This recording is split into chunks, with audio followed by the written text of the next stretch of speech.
What's up, everybody? This is Preston Kessinger, aka the Not So Ordinary Car Guy, and this is my 2004 Jeep TJ Rubicon. And sadly to say, I am selling it. Bought this back in December of 2019 from a dealership in Temple, Texas. It's a place that specialized in selling just Jeeps. It was mostly stock when I got it. Had a 2-inch spacer lift in the front and the LED light bar that you see here. That's all that came with it. I've done everything else to it. Tried to keep it pretty much kind of stock looking. I wanted to keep the lift kit. I wanted to put a lift on it, but I wanted to keep it low center of gravity to help with the way it handles both on-road and off-road.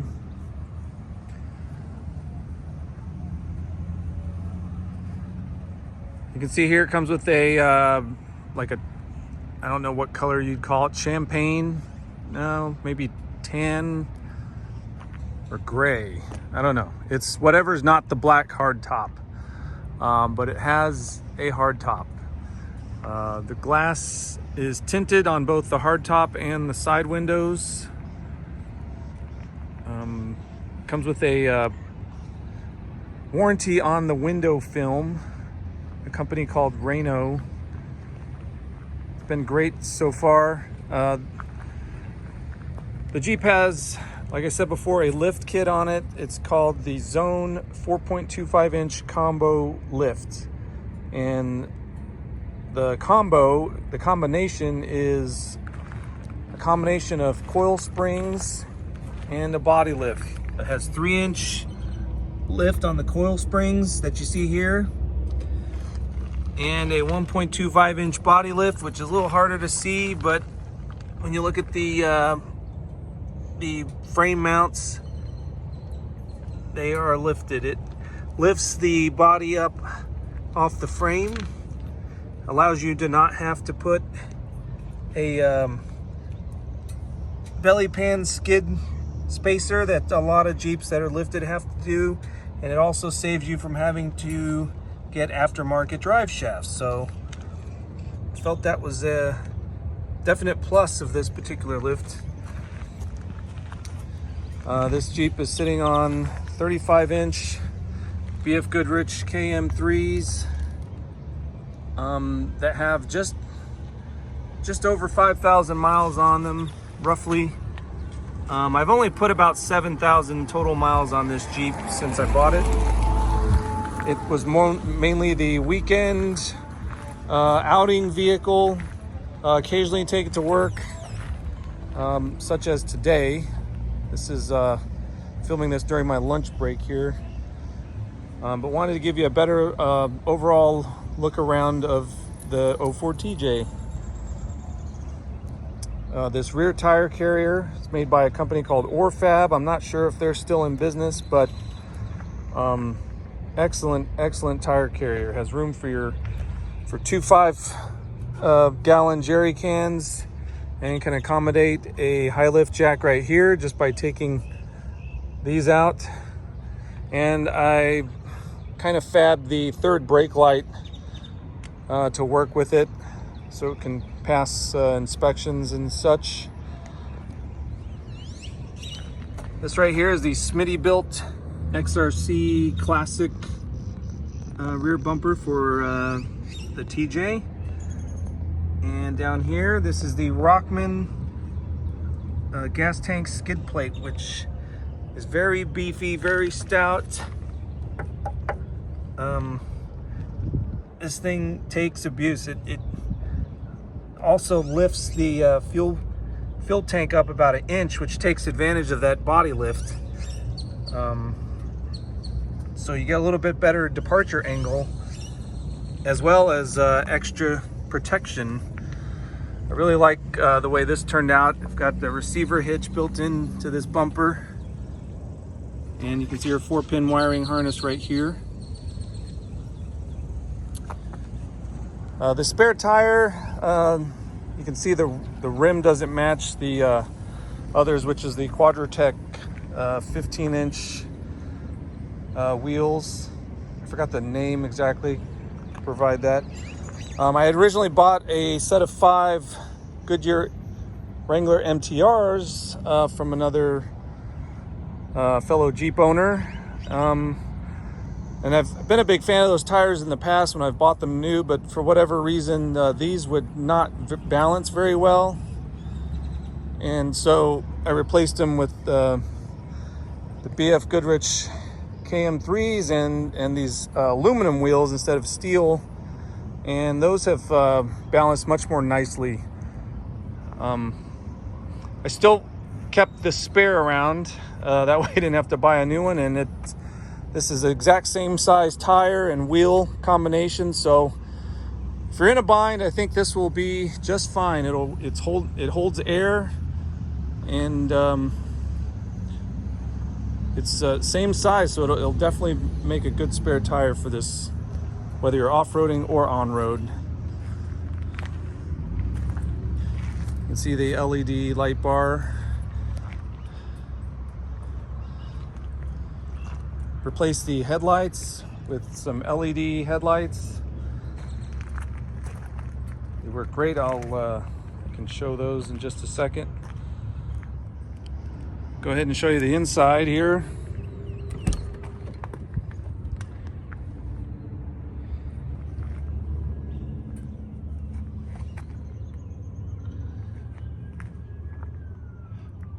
Seats are in pretty good shape. I've got some little bit of mud stain here from one time.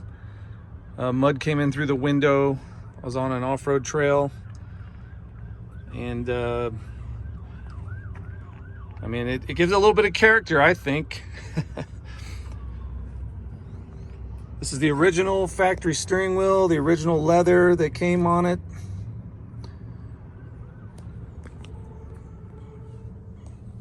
See right here, we are at 111,353 miles currently.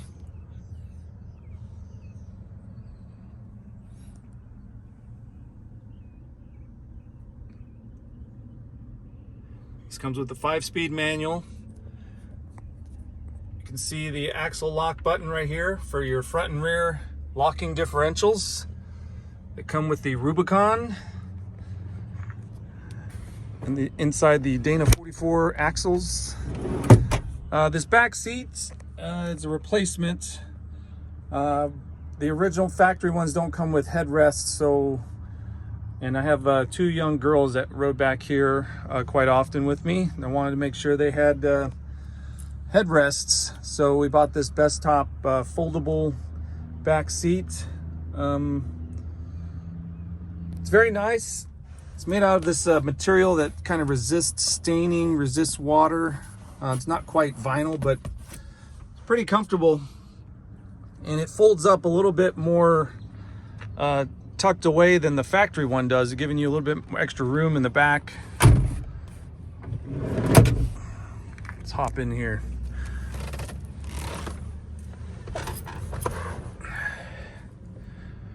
Go ahead and do a start up. Clutch in.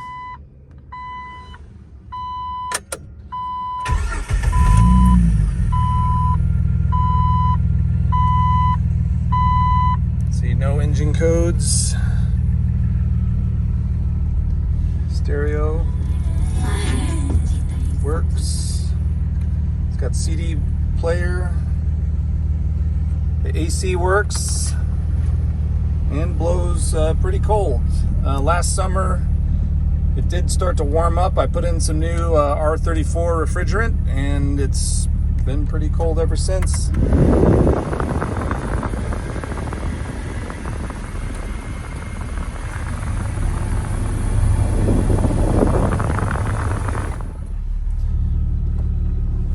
Here's your 4-wheel drive lever.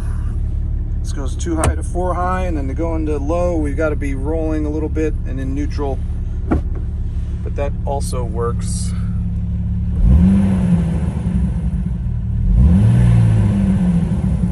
This isn't the stock exhaust. It has what was called a glass pack muffler. I have the information on that as well.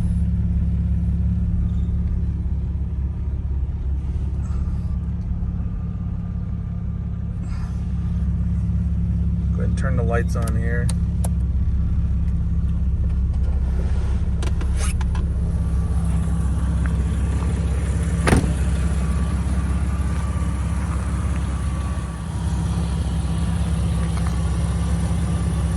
These LEDs were a vast improvement over stock. The fog lights, they're still halogen bulbs, but I replaced them with Sylvania Silver Stars. So a little bit brighter white.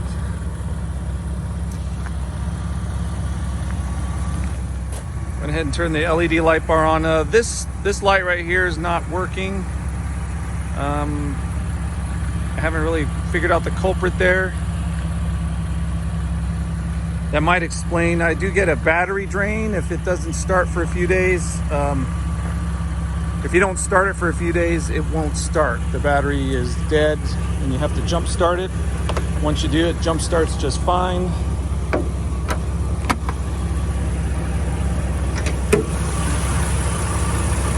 Here's the 4.0 liter straight six. Pretty much, this engine's pretty much stock. It did get its crankcase seal in front replaced. It was leaking.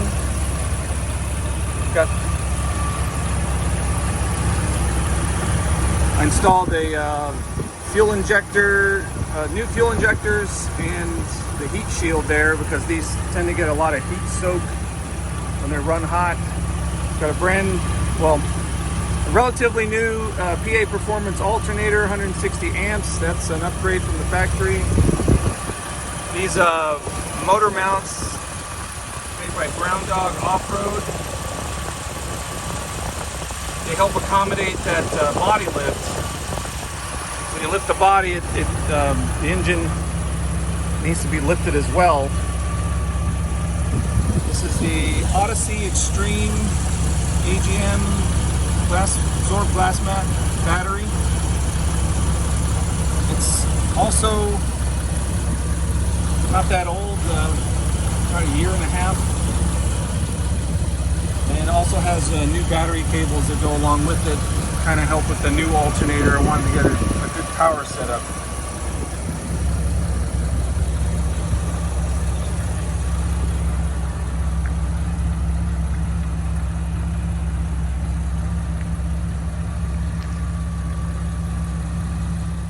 All right, back here at the rear, let's open the tire carrier up.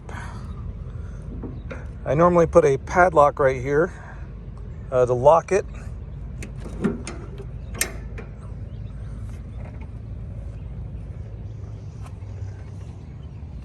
See here, the two 5-gallon jerry cans fit nicely. You just undo these. Let's get a little, there we go. And they sit in here. I had to fab this one up because it's a little tight, but they have these metal lips here that kind of hold the bottom in. Very solid. I've had this off-road, had these full of gas. Right now they're empty. But nothing rattles, nothing comes off. It's very, very stout. This whole system doesn't just bolt into the body here. There's actual plate. You can see part of it here, but there's a plate on the back side that you put your bolts into. So this thing is very, very solid. I had a ham and a CB radio installed here. I've taken the antenna and radios out. I'll be installing those in my Jeep Gladiator, but this is already wired. Here's your third brake light wiring harness, but it's got antenna, coax cable for a ham radio and a CB radio. Already ready to go.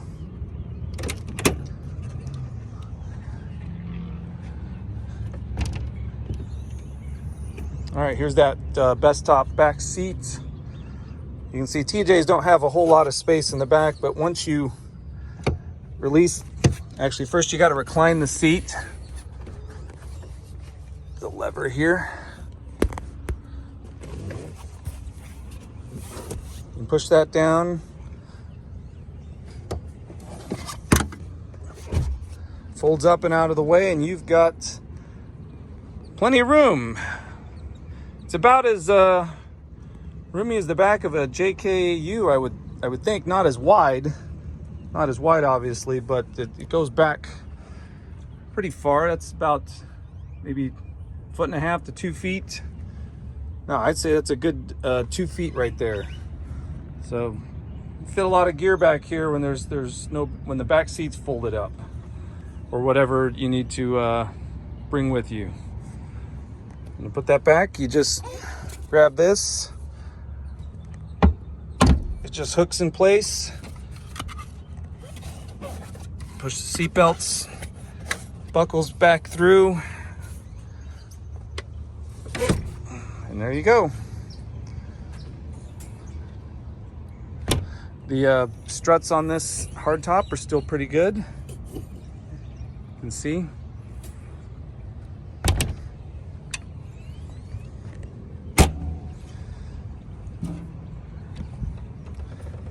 Now to close this, you kind of have to lift up a little bit. Lift the carrier up. Let's see if I can do it one-handed.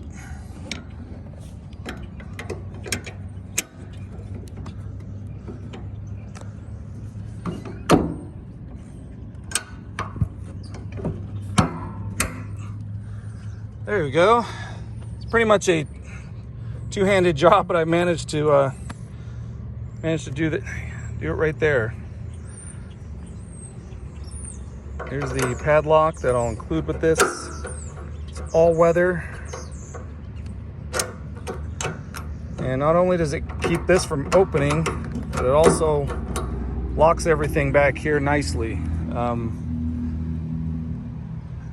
Wouldn't be able to get these out of here. I used to, when I had my high lift jack here, I had a locking chain that wrapped around. That would also lock the spare tire in place. To take this off, you just turn this counterclockwise, and this comes completely off. Then you can just slide the spare tire off.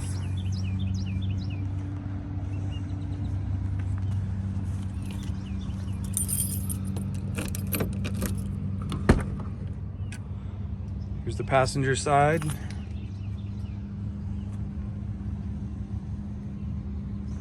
A little bit of dirt there too. Original carpets. You get in the back. This is the easiest way to get in the back. So if you undo this, this whole seat slides forward right there, and that makes it very much easier to get into the back than from the driver's side, but it's still doable. The grab handles made by Smittybilt for front and rear passengers.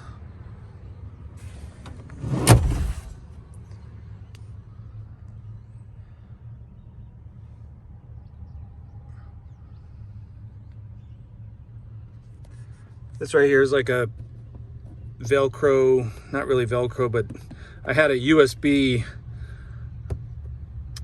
strip that I put right there so I could plug USB devices in.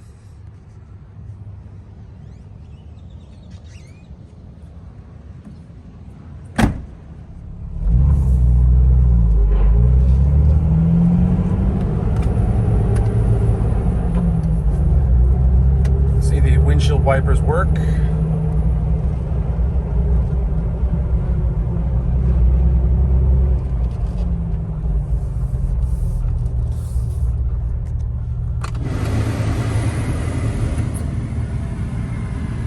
AC going.